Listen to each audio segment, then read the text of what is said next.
Bonjour à tous. Nous sommes Bonjour. ravis. Bonjour. Bonjour Xavier, bonjour Frédéric, bonjour à tous les participants qui sont en ligne. Nous sommes ravis de vous accueillir sur ce webinaire qui est dédié à un sujet qui préoccupe beaucoup d'entreprises en ce moment sur les managers commerciaux et qui sont un peu le nerf de la guerre hein, dans le contexte sanitaire et économique actuel, puisque pèse sur leurs épaules la reprise et voilà la relance du développement de l'entreprise. Et notamment sur les aspects de digitalisation de leurs fonctions qui impliquent quand même beaucoup de changements sur les pratiques commerciales, sur les pratiques de suivi, sur leur plan d'action, sur des aspects marketing. Alors, pour en échanger là-dessus, nous accueillons Pierre Morgat, qui est responsable du programme, responsable commercial et marketing du groupe IGS, session que nous ouvrons très prochainement, le 17 mai. D'ailleurs, ce webinaire sera suivi d'une réunion d'information pour ceux qui s'intéressent au programme et qui souhaitent en bénéficier. Frédéric Dietz, qui est spécialiste des stratégies commerciales et de l'animation des forces de vente, et Xavier Lucron, qui est expert en relations clients et qui a rédigé notamment de nombreux ouvrages en management et plus particulièrement en management commercial. Je vais peut-être vous laisser, Pierre, Frédéric et Xavier, vous présenter peut-être un peu plus précisément, incarner un peu plus cette notion d'expertise que j'évoque là, et peut-être les problématiques qui sont un peu vos sujets favoris chacun dans vos spécialités. Pierre? Frédéric, veux-tu commencer, mon cher Frédéric? Alors, moi j'ai connu Pierre, il était directeur du développement de l'ESSEC. Là, vous vous dites, tiens, c'est bizarre, il y a beaucoup d'ESSEC, oui, mais on est à l'IGS. Et Pierre nous a emmenés dans ses bagages, en fait, en réalité. Ce que ça veut dire, c'est qu'au-delà d'un programme qu'il a pensé, qu'il a construit, il s'est adjoint des personnes dans lesquelles il a confiance, qu'il connaît bien, et qui ont fait leur gamme. C'est-à-dire que le programme qu'on va vous proposer, on l'a déjà pratiqué, entre autres à l'ICD, une école du groupe IGS. Pour ce qui me concerne maintenant, je considère que dans la gestion des forces de vente, quand on est manager, il y a deux plateaux dans une balance. Mais quand on est commercial, c'est pareil. Vous voyez, les balances romaines. Il y a d'un côté les outils, les méthodes, et c'est vrai qu'on va beaucoup insister sur le digital. Et puis de l'autre côté, il y a le savoir-être, les soft skills, la mise en œuvre. Et c'est vrai que d'une part, la distanciation, mais d'autre part, la crise du Covid vont nous amener à remettre les niveaux des balances, pas des balances, des plateaux à des niveaux différents. Sous-entendu, on va les monter, vous l'avez compris. Voilà. Après, ce que je sais faire, en ce qui concerne le commercial, à peu près tout. Et c'est déjà pas mal, dites-moi. Et mon cher Xavier, alors Alors moi, j'ai été consultant pendant 27 ans auprès des grands groupes internationaux, consultant en marketing et commercial. J'ai écrit effectivement quelques bouquins, dont un coécrit avec Pierre Morgat. Donc j'ai écrit 7 bouquins, j'ai écrit des centaines d'articles dans beaucoup de journaux, etc., donné des conférences. Et puis aussi, j'ai créé des salons professionnels à Paris, Porte de Versailles, au Bourget, au Palais des Congrès, à la Porte Maillot, etc. J'en ai revendu un, ce qui m'a permis derrière de voler vers d'autres aventures. Et actuellement, donc, J'en suis à ma deuxième start-up. La première, c'était pour le Zocus, un objet connecté que j'ai inventé, qu'on pose sur son bureau pour lutter contre le burn-out, et qui m'a valu d'aller au CES, le présenter à Las Vegas, d'aller pitcher en Corée du Sud pour le présenter à Samsung, enfin des choses vraiment très sympas. Et puis aujourd'hui, donc je suis sur une start-up toujours orientée sur les objets connectés, le digital, que j'invente et ensuite que je diffuse via Amazon, des plateformes comme celle-là, mais aussi via les grands groupes en B2B. Alors, Merci très Xavier. rapidement, merci Damien. Très rapidement, donc moi je suis Pierre Morgat, je suis spécialiste de la relation client, donc de la conquête et de la fidélisation. Ça fait plus de 30 ans que je travaille sur ces deux disciplines, donc je suis tombé dedans quand j'étais petit, comme dirait l'autre, et je suis aussi entrepreneur et depuis 5 ans, docteur en sciences de gestion. Et ce qui me préoccupe pour le sujet qui nous importe, c'est-à-dire les managers commerciaux face aux défis de la digitalisation, c'est à la fois l'aspect humain et puis l'aspect retour sur investissement, parce que bon nombre d'entreprises se demandent comment, face au Covid, face à la crise, on peut arriver à fidéliser ses clients, mais aussi à en conquérir de nouveaux en mode purement distanciel, comme on le fait aujourd'hui. Voilà notre sujet. Donc, si vous en êtes d'accord, si Lamia, tu le permets, moi j'aimerais d'abord m'adresser à Frédéric, qui est donc un grand spécialiste de l'animation et de la gestion des forces de vente, et te demander, Frédéric, pour toi, quel est l'impact de la crise sur les métiers commerciaux au sens large, hein, vente, relations clients. Qu'est-ce que ça change? Alors, qu'est-ce que ça change? Premièrement, c'est de faire preuve de beaucoup d'agilité, de se renouveler. Sous-entendu, on ne va pas faire demain comme on fait aujourd'hui, parce que sinon, demain ressemblera à hier. C'est d'être certain que le marché est toujours dynamique, même en cette période. Mais vous le savez comme moi, le télétravail, entre autres, la distanciation, a fait changer un certain nombre de règles. Donc, ça évolue au fur et à mesure du temps. En mars-avril l'année dernière, ça allait bien, on était dans l'échange de bonnes pratiques avec nos clients, nos prospects. Et puis, on est arrivé en mai-juin. En fait, on a commencé à comprendre, même si on déconfinait, que la crise allait durer. Et donc, on a senti les clients beaucoup plus frileux, beaucoup plus tournés sur eux-mêmes. Et puis, deuxième vague de Covid, et on a vu des clients prospects stressés, quoi. Donc aujourd'hui, le rôle du commercial, ça va être d'établir, on en rediscutera peut-être un peu plus loin, une nouvelle stratégie. Sous-entendu, il faut tout remettre à plat. On repart d'un BBZ, enfin d'un budget base zéro. On crée un lien de confiance avec les clients. Et puis, on est honnête, on dit ce qu'on peut faire, ce qu'on ne peut pas faire. On propose un haut niveau de service, parce que les clients sont toujours très exigeants. Et vous l'imaginez comme moi, aller décrocher des prospects, ce n'est pas ce qu'il y a de plus simple en ce moment. Sous-entendu, on se rend compte qu'il faut accentuer sur la fidélisation des clients acquis. Ils ont encore des trésors de productivité à nous amener. Voilà. Frédéric, justement, pardon Pierre, oui, ça soulevait une question.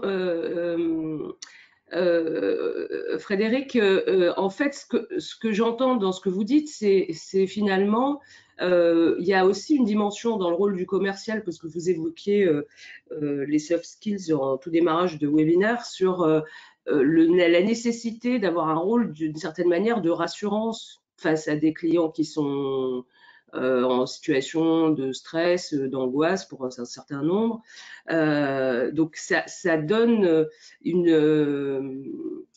ça crée une nouvelle dimension dans la relation commerciale, d'être plus forte. Je ne sais pas si c'est une nouvelle dimension ou si c'est une dimension qui s'accentue, d'être vraiment dans la rassurance par rapport à son client et son prospect.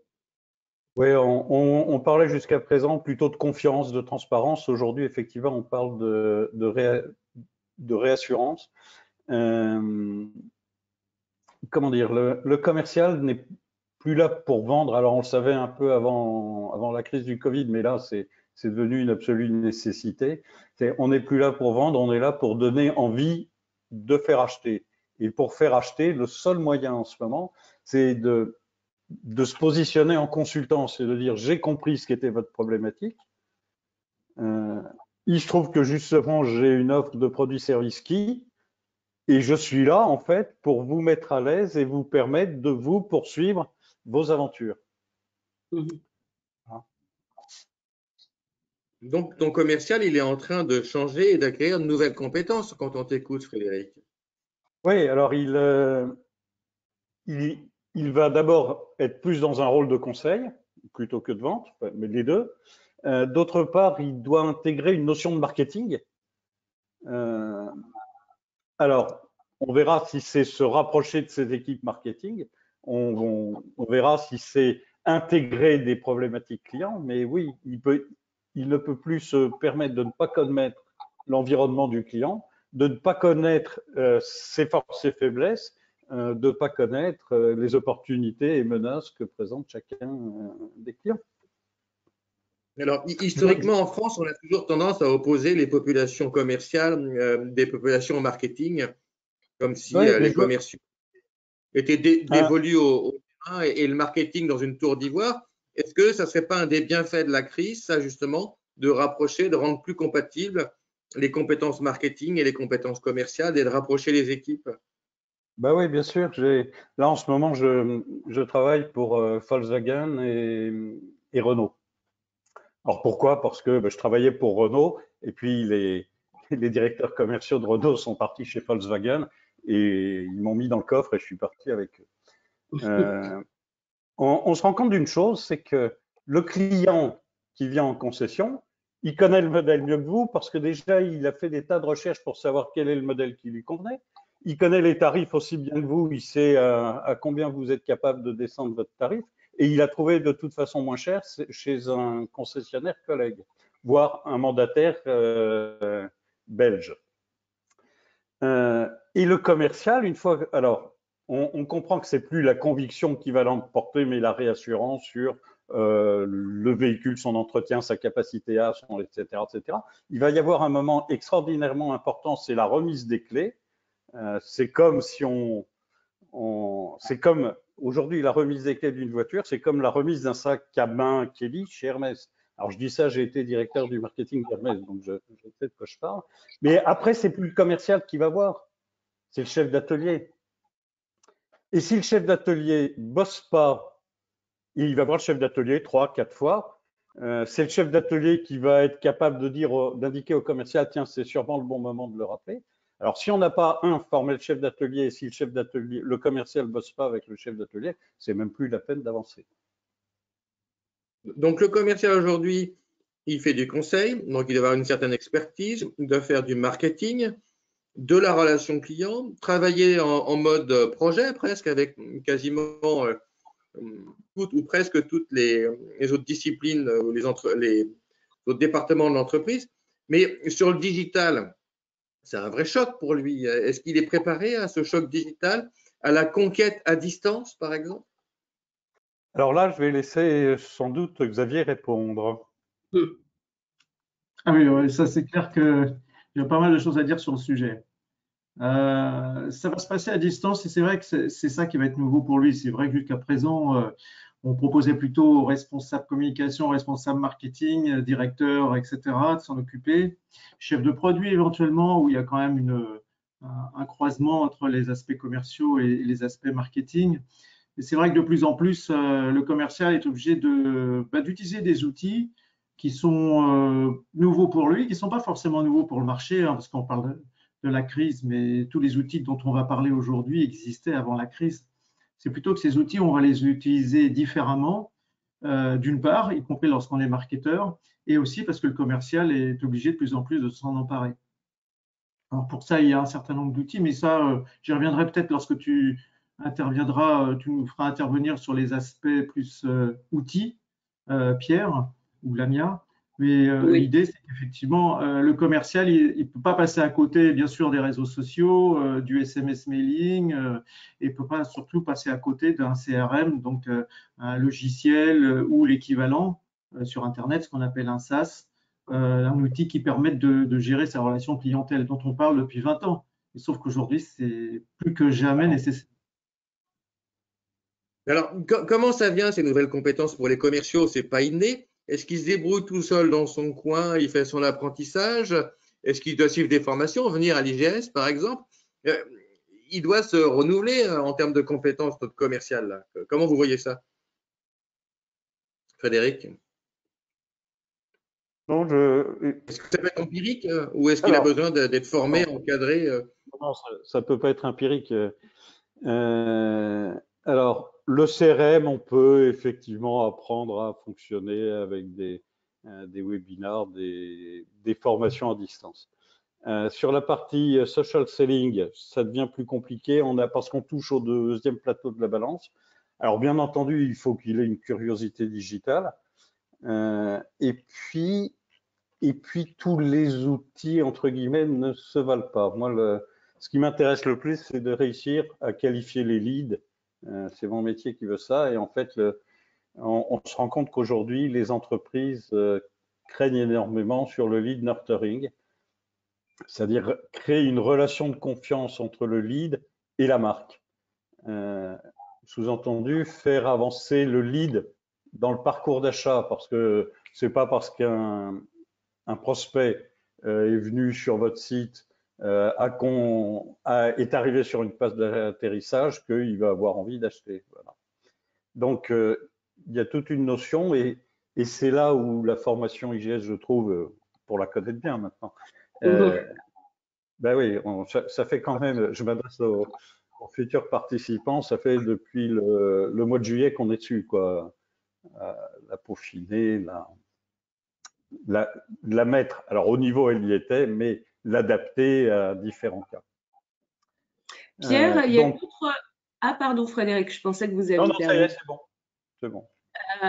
En fait, nous avons, au niveau du groupe IGS, un partenariat avec l'APEC dans le cadre de nos jeunes diplômés, et ils viennent de faire paraître là une étude sur la relation client, et ce qu'ils disent assez intéressant sur la fonction relation client pour l'élargir un peu au-delà du commercial, c'est que les besoins en compétences qu'on évoque là, elles irriguent sur l'ensemble des fonctions cadres. C'est-à-dire que le commercial en tant que tel, ou responsable commercial, il a aussi, alors non seulement lui, il a besoin de monter en compétences et de renforcer ses compétences sur des aspects relationnels dirigés vers l'externe, vers des prospects et des clients, mais aussi vis-à-vis de l'ensemble des fonctions d'une entreprise. Donc, il a aussi, enfin, je dirais presque une dimension pédagogique à avoir en incluant cette distance. C'est-à-dire que c'est avec l'enjeu du digital, il y a vraiment cette nécessité d'être en capacité de transmettre et d'insuffler finalement une culture relation client dans l'ensemble des dimensions et des niveaux de l'entreprise. Donc, notre nouveau commercial, si je te comprends bien, Lamia, il a aussi un profil de manager, fatalement. Il monte en gamme, il fait du conseil, il a une expertise, il fait du marketing de la relation client. Et alors, le CRM, je pense aussi bien à Xavier qu'à Frédéric quand je pose cette question. C'était jusqu'à présent le CRM, c'est le truc qui faisait fuir tous les commerciaux. Ils n'avaient pas envie de s'en servir, ils trouvaient tous les prétextes possibles et imaginables pour ne pas le renseigner. Et là, curieusement, il y a une nouvelle donne, il y a le social selling et le social CRM, c'est-à-dire comment générer des leads et faire du business en utilisant notamment le digital marketing, mais aussi les réseaux sociaux. Donc, ils n'ont plus le choix là. Comment vous arrivez à leur vendre la pilule, à leur faire passer la pilule du passage du CRM qu'ils détestaient ou qu'ils ignoraient, enfin, n'étaient pas fans en tout cas, au social CRM pour qu'ils deviennent conscients qu'ils n'ont plus le choix. Comment vous faites? Déjà, ils sont très utilisateurs des réseaux sociaux. Par nature, un commercial, c'est un communicant, c'est quelqu'un qui aime être en contact, qui aime avoir son réseau, etc. Et les outils, aussi bien comme LinkedIn, Instagram, Facebook, etc., sont là pour lui rappeler en permanence que on essaye de s'adresser à des publics soit très larges, soit très ciblés, soit on aime n'avoir qu'un certain type de personnes, soit ne diffuser qu'à certains types de personnes. Tout ça, ça passe par le paramétrage des réseaux sociaux. On en parle beaucoup, donc effectivement, déjà de ce point de vue-là, ils sont sensibilisés. Et puis, c'est vrai que les outils eux-mêmes sont de plus en plus faciles. Le CRM aujourd'hui, c'est plus facile qu'il y a quelques années, avec notamment toutes les plateformes en SaaS, donc service, je veux dire, software as a service. Donc, vous savez, ce sont ces logiciels que l'on n'installe pas sur l'ordinateur, mais auxquels on s'abonne pour pouvoir les utiliser. Le maître mot pour ces plateformes, c'est la facilité d'utilisation, parce que sinon les utilisateurs arrêtent instantanément. D'ailleurs, ils le peuvent puisque c'est sur abonnement. Donc, tout ça, matiné d'intelligence artificielle, ça les aide rapidement à avoir une approche beaucoup plus ciblée. Ils le voient aussi lorsqu'ils veulent faire certains posts sur Facebook, par exemple, pour déterminer à qui ils veulent les envoyer, etc. Donc, toutes les notions de segmentation sur des critères, certes, parfois sociodémographiques, mais aussi comportementaux, eh bien, ils en ont conscience. C'est vrai sur LinkedIn aussi, puisqu'on leur propose en permanence de dire qu'ils sont disponibles éventuellement à un recrutement, même lorsqu'ils sont déjà en poste, eh bien, ils ont là encore la possibilité d'utiliser ce type d'outils. Donc, ils y vont tout à fait naturellement. À la fois, les outils se simplifient, bien qu'ils soient capables de faire les choses beaucoup plus complexes qu'avant, et à la fois, les commerciaux eux-mêmes sont largement sensibilisés à ce type d'outils. Donc, je pense que ça se fait naturellement. Si je comprends bien, Xavier, bon, ils ont les réseaux sociaux qu'ils utilisent à titre personnel très souvent, hein, la plupart du temps. Ils ont des applications mobiles. Ils sont habitués à avoir des usages multi-device qui vont de l'ordinateur en passant par la tablette, le mobile. Donc là, ça les prépare, si je puis dire, au passage au social CRM. Mais il y a quand même un monde entre l'utilisation des réseaux sociaux à titre perso et puis de toutes ces technologies digitales et le passage au vrai social CRM. Ça leur demande des compétences nouvelles. Et tu l'as dit, tu as parlé de segmentation, de post. Donc, les commerciaux maintenant postent. Donc, quelque part, ils font du marketing de contenu et ils mettent en avant des contenus à haute valeur ajoutée pour générer de l'intérêt, engendrer des conversations et rentrer dans une logique de social selling. Donc, est-ce que ce sont encore des commerciaux? Moi, je vous pose la question. Pour moi, ils sont multidisciplinaires. Tout à fait. Vous êtes d'accord avec ça? En fait, ce sont avant tout des communicants, du coup. C'est-à-dire qu'ils communiquent commercialement, mais avec un savoir-faire qui est de plus en plus marketing. Et justement, alors c'est là qu'entre une difficulté, c'est que certes, créer un profil sur LinkedIn, sur Insta, sur Facebook, etc., c'est facile. Et finalement, je vais dire là la même chose qu'on disait il y a quelques années concernant les sites web. C'est facile de créer un site web. Le plus difficile, c'est d'en faire la maintenance au sens marketing et communication. Hein. C'est-à-dire d'en permanence apporter un contenu qui soit pertinent. C'est encore plus vrai au niveau des réseaux sociaux parce que ça nécessite régularité, ça nécessite pertinence et puis aussi ça nécessite pour que ça fonctionne, ce qu'on appelle la génération d'engagement, c'est-à-dire amener nos cibles à s'engager dans nos posts, notamment certes en likant, en followant, etc., mais aussi pourquoi pas en créant eux-mêmes du contenu par leurs commentaires, par le fait qu'on leur demande de poster des contre-posts, si je puis dire, par rapport à ceux que l'on a publiés, etc. Donc la régularité, ça veut dire qu'il faut mettre en place des scénarios, ce qu'on pourrait appeler des scénarios de prétexte à communication. Ça se fait tout au long de l'année. Vous savez que certes, on ne va pas communiquer 6 fois par jour sur Twitter à la Donald Trump, mais il n'empêche, on a souvent des choses à dire, mais on a aussi souvent rien à dire. Lorsqu'il ne se passe pas grand-chose, il faut quand même trouver des prétextes à communication. Donc ça se scénarise sur l'année et ça ne s'improvise pas et ça ne s'apprend pas sur le tas. En fait, c'est pour ça qu'il y a aussi des formations, c'est qu'il faut savoir à quelle périodicité on peut écrire, poster, mettre des vidéos, etc. Et puis d'abord, à quel point le mix doit être très varié ou au contraire toujours à peu près le même parce que ça dépend de nos cibles. Il y a des cibles qui aiment plutôt lire, d'autres qui préfèrent regarder des vidéos, c'est quand même la majorité.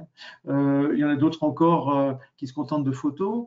On va essayer de mixer tout ça, mais encore une fois, selon quelle périodicité, etc.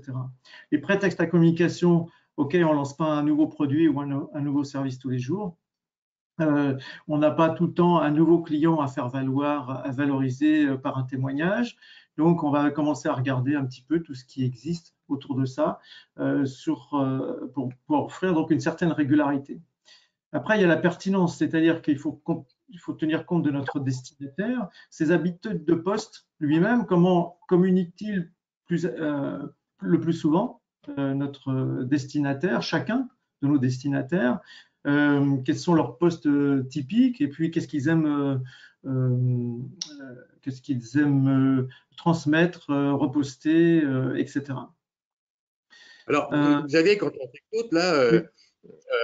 pour un commercial à l'ancienne, ça donne le tournis, hein, parce que Alors, le gars, il est spécialiste de l'engagement digital, il maîtrise les outils conversationnels, il sait se servir d'à peu près de tous les devices, il a une logique éditoriale aussi.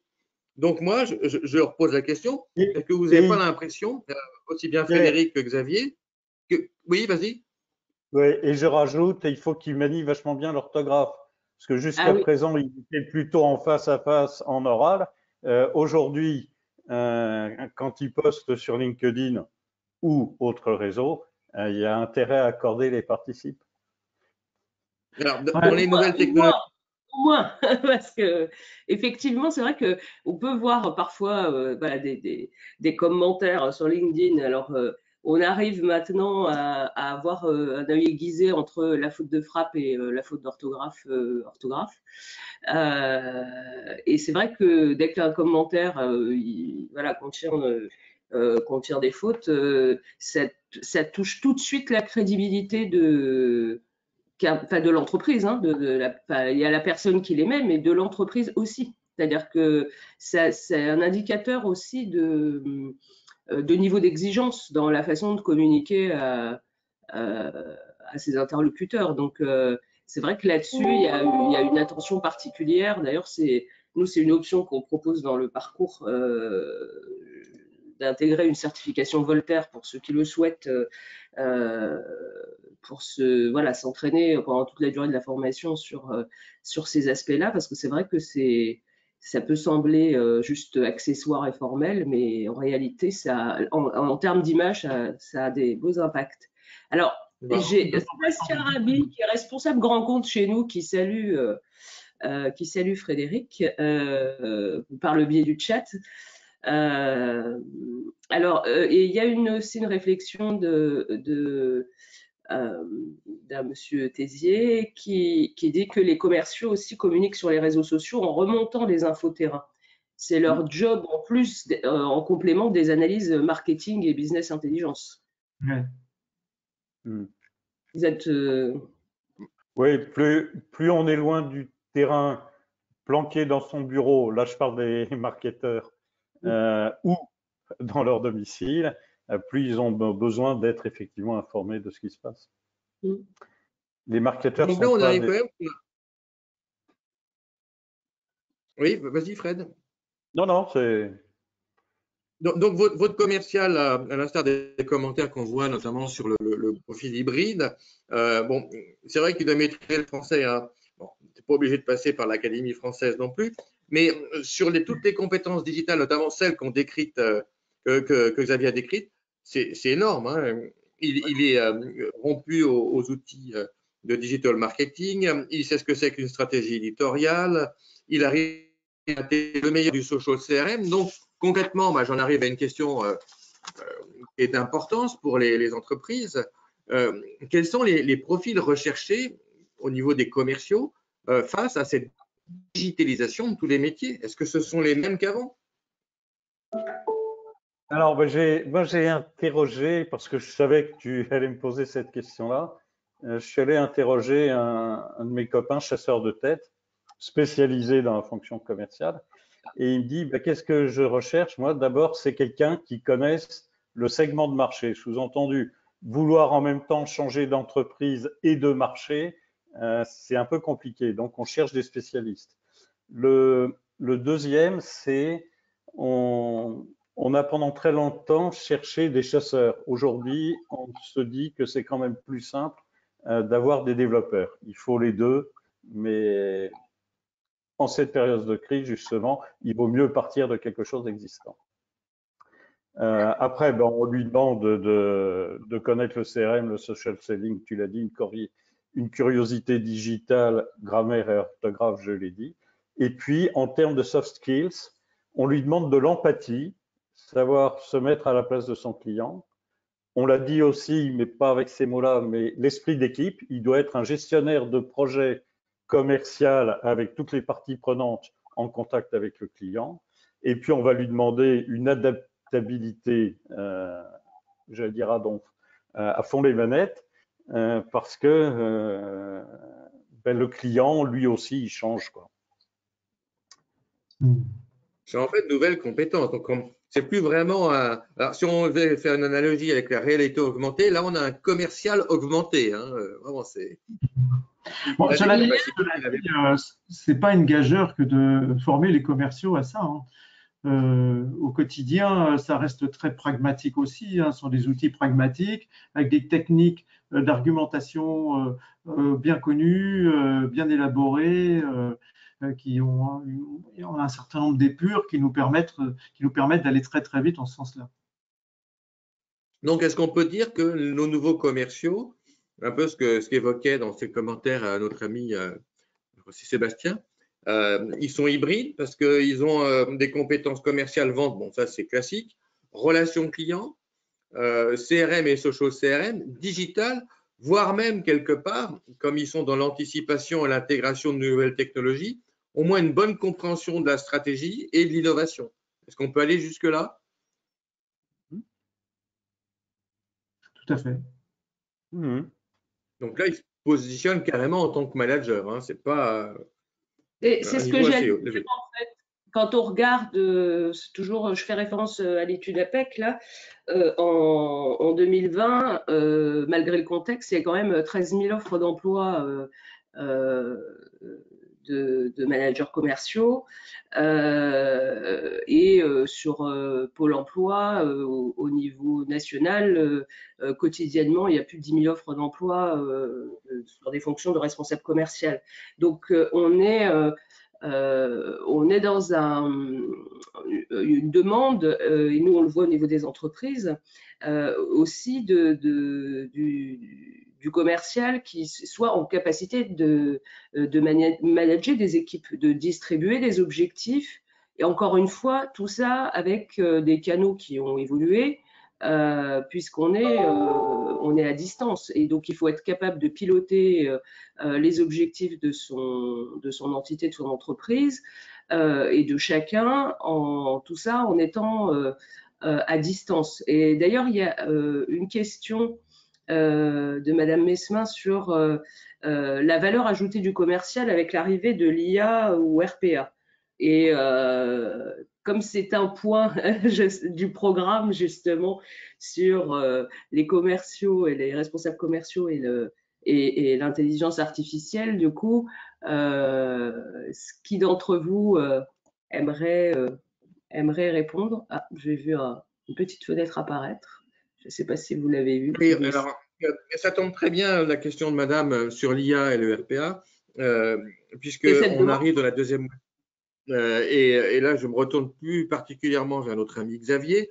Donc, sur tout ce qui concerne les outils digitaux au service des forces de vente, qu'est-ce qu'il y a de nouveau, qu'est-ce qui change et qu'est-ce que ça crée comme valeur? Voilà, si tu peux nous faire un petit tableau des nouveaux outils digitaux au service des forces de vente, Xavier. Oui, alors bon, les nouveaux outils digitaux, déjà, ce sont ceux qui vont utiliser les moyens digitaux dont on parlait tout à l'heure, les réseaux sociaux, les podcasts aussi. Il ne faut pas oublier qu'il y a une très forte évolution vers les podcasts, la réalité virtuelle, qui est donc 100% créée par ordinateur, la réalité augmentée, qui est le fait de voir une image, on va dans un magasin et puis une appli liée à cette marque, à cette enseigne, eh bien, va nous indiquer où se trouve tel ou tel article que l'on cherche.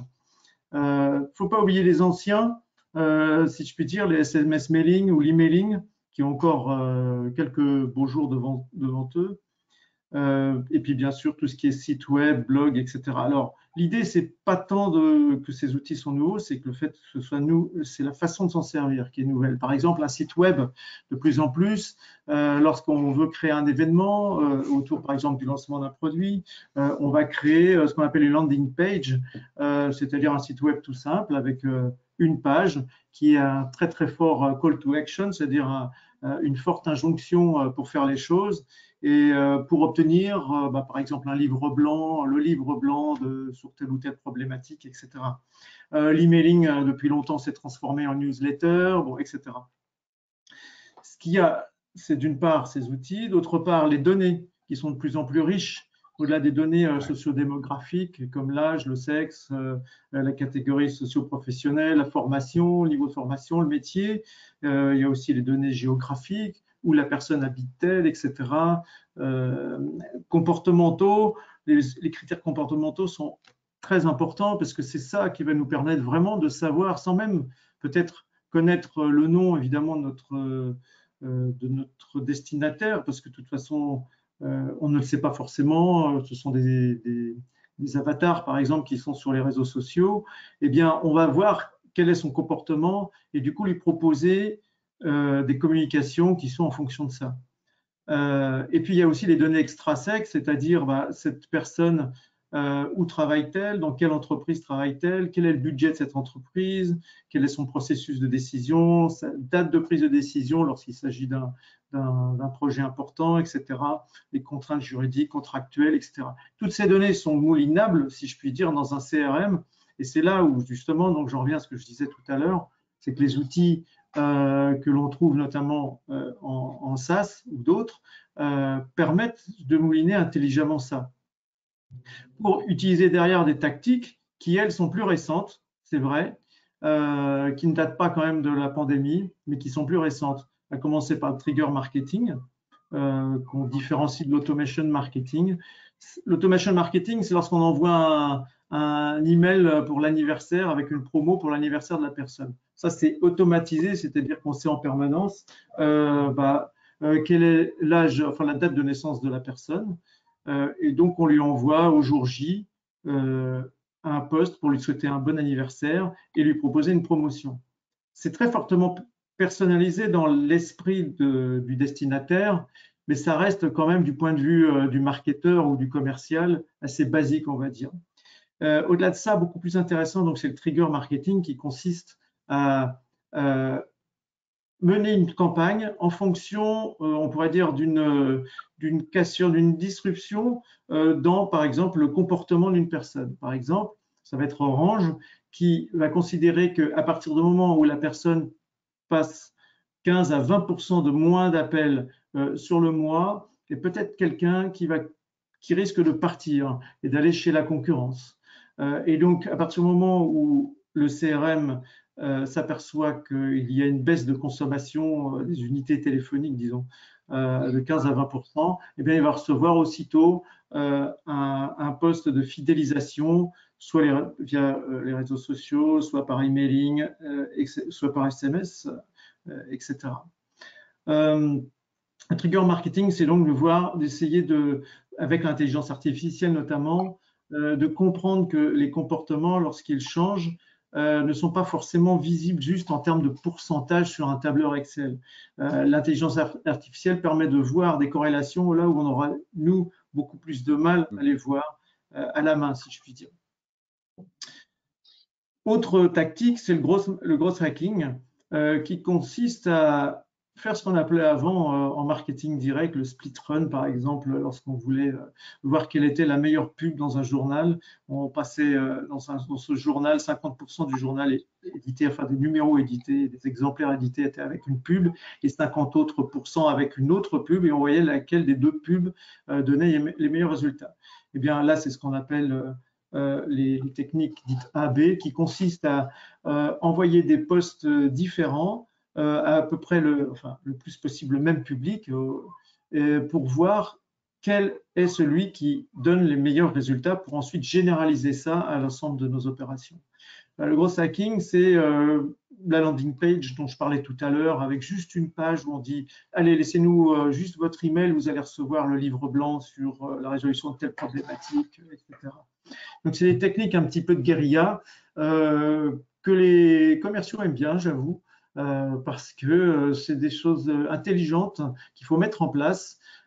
Si en plus on est un petit peu joueur d'échecs ou l'équivalent, peu importe, eh bien on aime bien ce type d'approche parce que c'est des approches malignes qui permettent de tout le temps chercher le meilleur de ce qu'on peut tirer d'une opération. Et parfois on se rend compte que juste de changer la forme d'une photo, d'une couleur, etc., permet d'améliorer les résultats.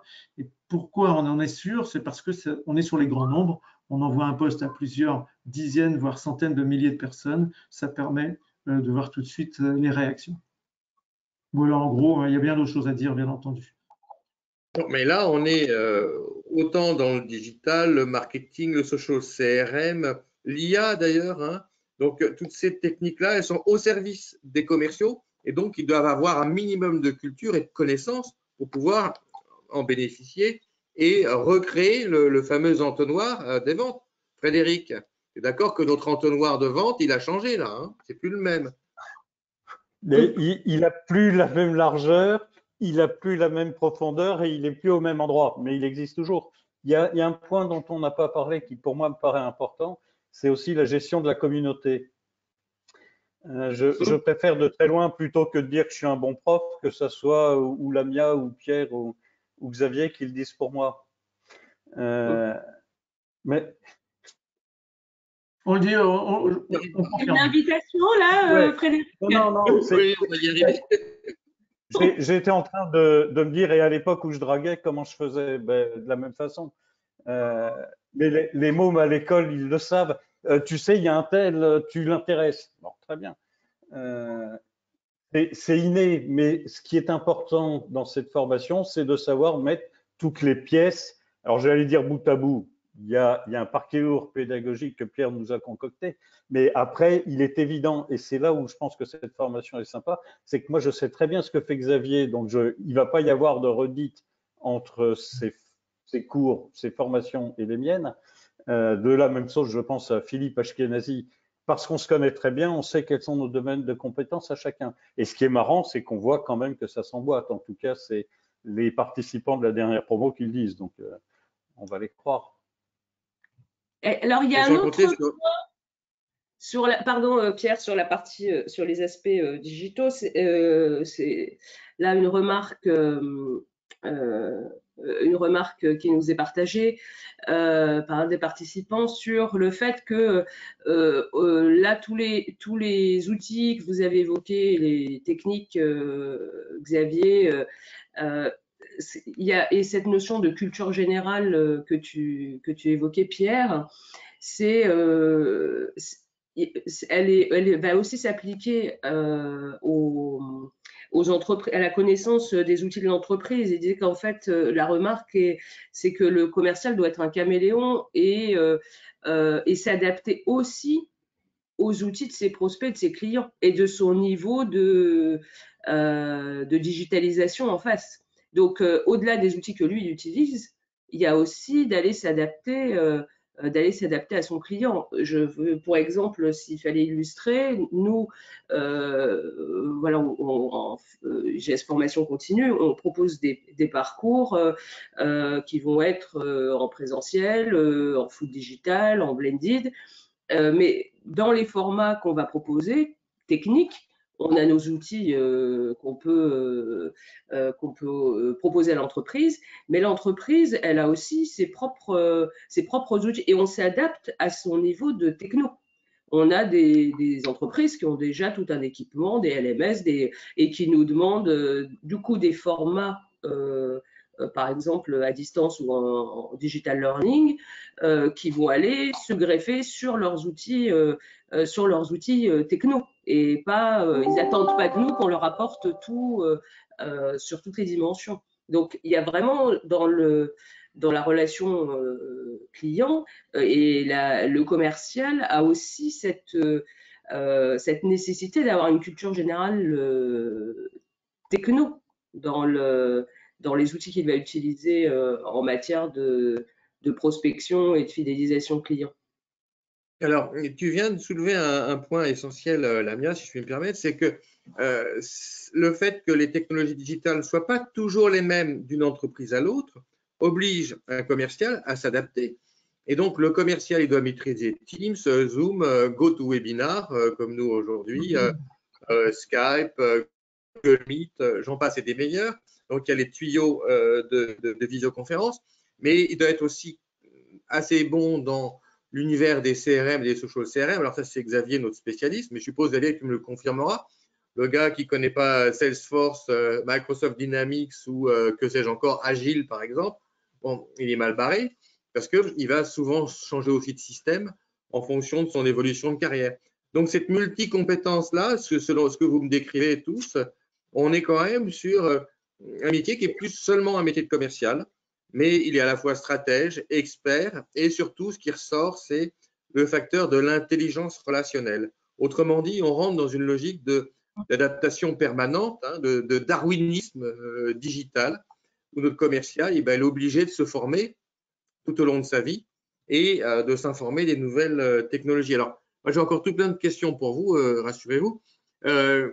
Donc, comment est-ce qu'on peut arriver à convertir une force de vente ou à des commerciaux, justement aux outils du social selling? On l'a abordé tout à l'heure, mais Xavier, tu disais qu'ils pratiquent les réseaux sociaux, donc ils ne devraient pas être dépaysés, mais comment concrètement on arrive à les motiver, à les former pour qu'ils s'en servent et qu'on ait ce funnel de vente, mais digital?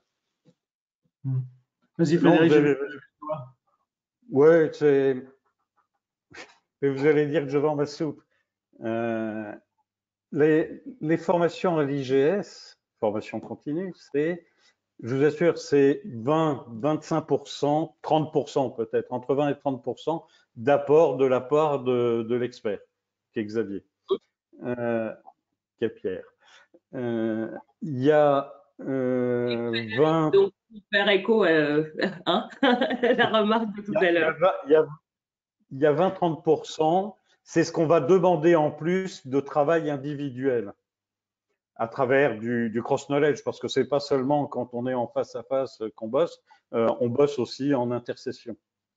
Et 50%, c'est le partage entre les participants. On n'imagine pas la richesse d'expériences différentes qu'ont les participants quand on met toutes leurs expériences ensemble. En fait, ils se rendent compte qu'ils peuvent être des experts de leur domaine et l'apporter aux autres. Sous-entendu, au-delà de cette volonté de communiquer, de partager que doit avoir le commercial, il y a aussi cette notion de transparence qui est importante entre les participants dans la formation, mais le commercial vis-à-vis de son entreprise cliente.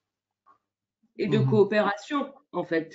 Il y a cette dimension-là forte aussi qu'on a voulu dans le programme d'avoir des temps collaboratifs par rapport à ce qu'on a évoqué tout à l'heure sur le fait que au-delà de la relation prospect client vers l'externe, il y a toute la capacité du responsable commercial à être en lien avec l'ensemble des fonctions de l'entreprise. Donc, il y a vraiment cette nécessité de travailler de manière collaborative et développer un esprit de coopération pour être plus efficace dans ses actions. Alors, sur ce point-là, aussi bien Frédéric que Xavier, le collectif et la communauté, vous en avez tous les deux, il doit être porté aussi par des technologies parce qu'aujourd'hui, comme beaucoup, on est tout seul chez nous, dans notre salon ou dans notre garage avec une visioconférence. Là, comment est-ce qu'on fait travailler les gens en mode projet, à distance? Est-ce que justement, il n'y a pas des plateformes SaaS, genre Asana, Trello, etc.? Xavier? Moi, enfin, pour ce qui me concerne, encore une fois, je suis beaucoup dans le monde des startups. Maintenant, on utilise tous comment j'ai un trou de mémoire. Le plus connu. Trello, Asana. Pardon? Je travaille sur Asana, mais il y en a plein. On reviendra, c'est pas grave. Par contre, pour répondre à ta question précédente sur comment on peut les amener effectivement à devenir efficaces dans ce domaine, déjà moi j'interviens sur 3 modules, dont le CRM, l'événementiel, le digital, etc. Là, justement, je les mets en mode start-up, hein, c'est-à-dire qu'avec des outils très concrets, dont la plupart d'ailleurs ont une utilisation au départ gratuite. Ça permet à chacun de créer ses propres comptes et d'avoir les mains dans le cambouis, sachant que ça se fait dans le cadre évidemment plus large d'une étude de cas, où effectivement ils doivent à la fois faire le social selling pour leur activité, mais aussi créer virtuellement un événement, inviter, etc. Donc, on va de A à Z, c'est-à-dire l'utilisation à la fois des outils, mais aussi comment bien écrire. Donc, il y a l'aspect français, mais là, je ne suis pas là pour ça, mais plutôt comment bien écrire au sens marketing commercial, communicant, incitant à venir, par exemple, à un événement, incitant à reposter un post, etc. Donc là, on est vraiment… il n'y a pas mieux. Hein. Donc, tu es vraiment dans l'action learning, c'est-à-dire qu'on apprend en marchant, quoi. Hein. Oui, tout à fait. Je apprends en marchant. Tu dis, pardon, Frédéric? Pour s'imprégner, pour intégrer, pour s'approprier, il faut le faire. Enfin, les participants. Voilà. Bon, oui. Moi, j'ai la chance d'avoir une partie, la partie dont je m'occupe au sein de cette formation, j'ai la chance d'avoir des outils à disposition, une pléthore d'outils. Alors, mon rôle, c'est aussi de leur dire, voilà, qu'est-ce qui fait un bon outil et comment les sélectionner. Mais effectivement, il y a ça. Et puis, donc, pourquoi je disais que je les mets en mode start-up, entre guillemets, c'est parce qu'on est obligé d'être très réactif lorsqu'on est sur ce type d'outils. À partir du moment où on commence à avoir des publications sur les réseaux sociaux au titre de l'entreprise, en tant que commercial de l'entreprise, il va falloir réagir vite aux réactions de nos destinataires, etc. Donc, c'est pour ça que je tends à les rendre agiles, entre guillemets. Ils n'ont pas besoin de ça pour moi. Ils n'ont pas besoin de moi pour ça, mais par contre, ils ont besoin de savoir ce que ça veut dire être agile sur des outils comme cela. Donc, on retrouve cette capacité d'adaptation que j'appelle, moi, en souriant, mais c'est évocateur, le darwinisme digital. Il y a beaucoup d'intelligence relationnelle aussi. Frédéric, tu es d'accord avec ça? Oh, c'est un gros mot, ça, intelligence relationnelle. Oui, bien sûr. Mais au-delà de l'intelligence relationnelle, c'est bon je ne sais pas comment le dire. Xavier présentait la manière dont il aborde ses outils. Moi, je suis beaucoup plus, vous l'avez compris, dans le plateau de la balance du soft skilling. Et on se caméscope, on passe notre temps à se caméscoper. C'est pas de s'enregistrer qui est intéressant, c'est de se voir. Et c'est bien plus formateur que ce soit le prof qui dise « Ah, tu sais, tu pourrais… » Que dalle. J'ai compris ce que j'allais déclencher comme réaction. Et à un moment, je peux vous assurer, je ne décrypte même plus les situations. C'est les participants entre eux qui ont acquis ce côté de coaching et ils peuvent coacher leurs potes. Tout à fait. Alors, pardon Pierre, on va arriver à la conclusion parce que on va devoir passer à l'autre réunion d'infos. Justement, tu voulais intervenir, Lamia, sur les nouvelles attentes des entreprises?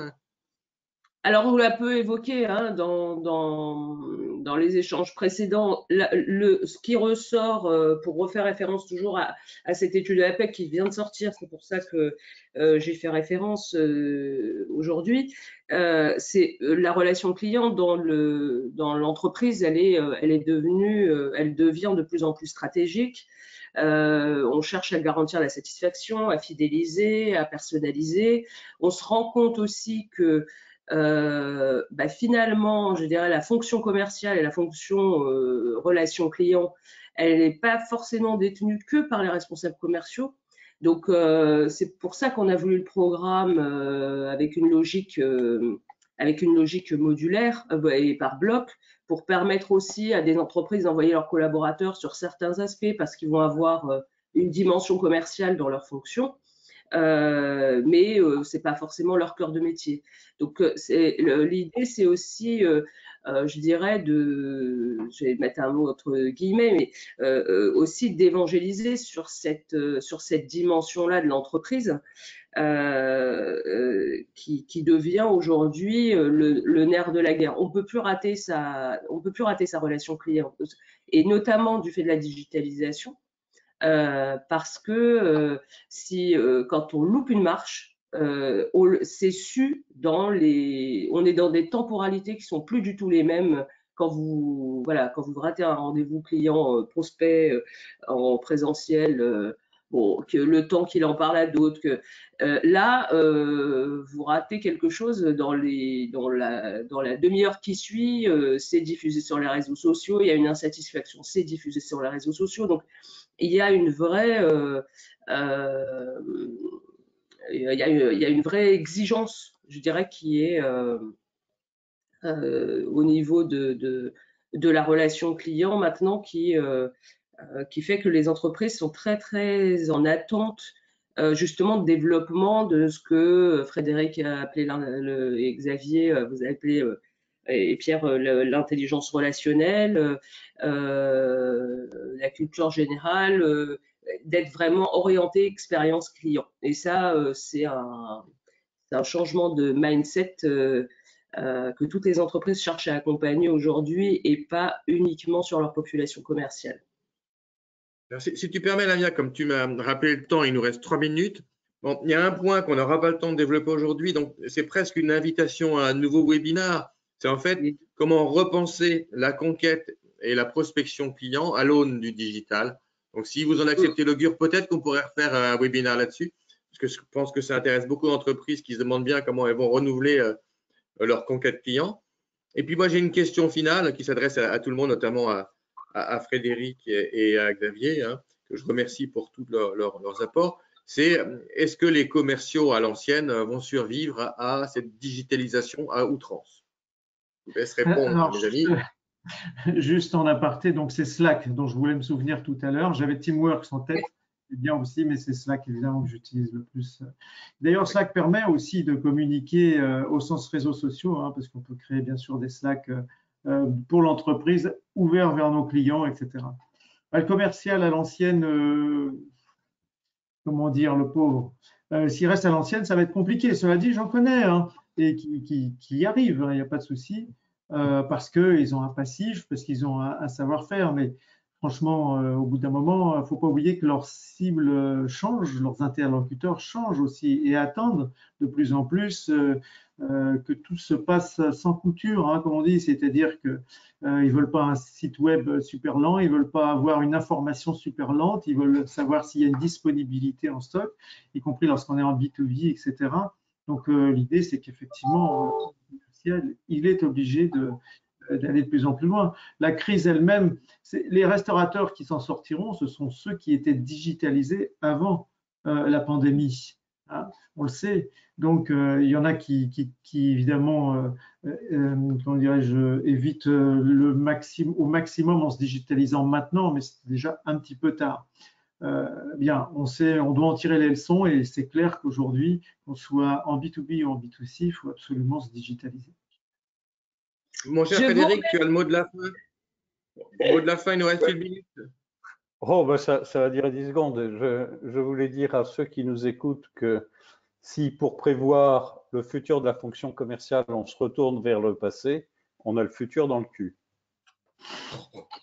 Ah, c'est élégant, élégant. Donc, si je traduis, les commerciaux à l'ancienne, soit ils se digitalisent, soit ils sont mal partis. Voilà. Oui, j'aurais pu le dire beaucoup plus gentiment, mais vous ne l'auriez pas retenu aussi bien que celle-là. J'aurais pu dire… D'accord, donc des moyens mnémotechniques assez surprenants. Ma chère Lamia, peut-être qu'on peut prendre date un de ces jours pour un webinaire donc, sur la conquête à l'aune du digital. Et puis, il ne me reste plus qu'à remercier tout le monde. Tu veux dire un mot de la fin, Lamia, non? Merci à tous, merci aux participants, et pour ceux que ça intéresse, rejoignez-nous là sur l'ID de la réunion d'information pour vous présenter le programme qu'on a évoqué pendant tout au long de ce webinaire. merci à tous. Merci pour votre participation et votre engagement à tous les trois dans ce programme. On est très fiers de ce qu'on a réalisé et toutes les études, le marché nous confirme que on a calibré quelque chose d'assez juste par rapport aux besoins. Voilà. Je vous remercie tous et puis à très bientôt pour un prochain webinaire sur la relation client, peut-être la conquête, l'expérience client. Il y a beaucoup de thématiques qui intéressent aujourd'hui, donc ce sera avec plaisir que nous vous convierons à un prochain webinaire. Bonne journée à tous, bon appétit pour ceux qui vont. Merci. Merci. Au revoir. À bientôt. Au revoir.